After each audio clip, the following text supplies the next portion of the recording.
Well, reverse flipping is obviously the way I understand it and the way it should work is literally eliminating competition on a bunch of deals that no one else would ever touch just because they can't put it together. Just because obviously that's the problem I was running into. It's upside down. I can't make the math work, so I got to pass on the deal. Well, obviously now if we can negotiate with the creditors, that type of thing, and get it down to reality numbers for a flipper like myself to go ahead and take on, I can still get it, wholesale it, sign it, hotel, fix and flip, whatever I want to do with it, or keep it as a rental naturally. Also, you have so. I'm Travis with Minnesota Nice Home Buyers. I'm mainly a property flipper up in Minnesota. It's a grind. Obviously, cash flow is always the hardest. Cash conversion cycle is always super hard, because, you can have a ton of money out there and squat in your bank account, right? It's like on paper, I'm worth a lot of money, but if you look at the bank account, you always feel like you're ready for bankruptcy.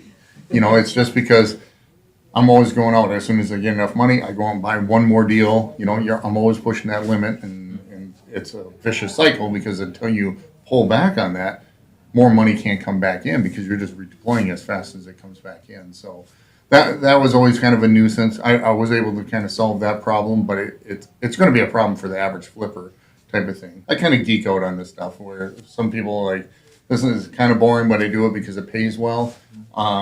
I do it because I actually enjoy it, so I'm always trying to learn something new. And I was just kind of intrigued a little bit by the reverse flip, like, well, what is that exactly? And to be honest, at first it was kind of hard to understand what it was all about. It really didn't get into the weeds right away. So, but eventually through a little bit of research, I kind of start to figure out what you guys did. Obviously, where I'm trying to get the success for this is that I do get over leveraged properties, people that reach out to in our marketing, and you do the math. They're like, hey. It's in I wouldn't say it's a tiny town, but a smaller suburb. So then it's like, all right, the value is like only 200,000, where the metro is 350,000, and they owe 150. But then once you go see the property, it's 70,000 worth of renovation. You're like, dude, you're already upside down. I can't do anything with it, other than consider maybe subject to.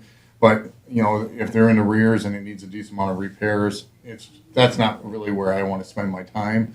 So. Reverse flip is obviously trying to fill that void. So obviously we can negotiate with lenders, more than likely lenders, creditors, whoever against the property, and kind of say, look at the condition of the property.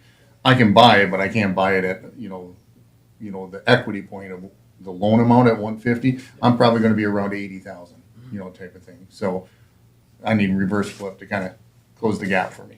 I do. I'm a linear thinker, so Yeah. A has to go to B and C. Otherwise, it reboot, and I won't do anything until it makes sense. Yeah, But makes sense. I'm a fast learner. I'm not the dumbest person out there. So meaning, just because I don't understand it, I can connect the dots real quick if someone points me in the right direction. I'm fortunate to make enough money doing the fix and flip type of stuff.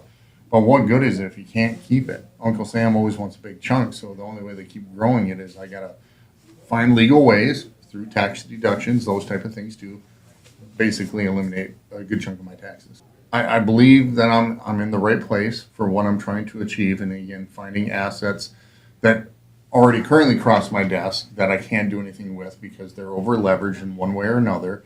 But the people need help, so obviously the pain point, the motivation's there.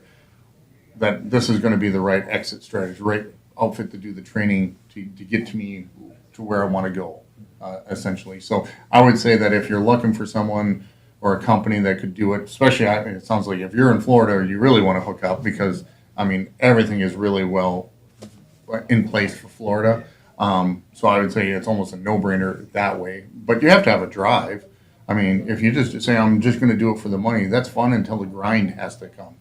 And then all of a sudden, is it really worth the money type of thing? Of course, I go back to a job. It's like, well, is that ever fun? That's always a grind, But in reality, if you think it's easy money type of thing, it's like, well, there is big money to be made, but you've got to actually put in the effort and be disciplined. And if you can do that, I assume it's like there's going to be unlimited success for that area.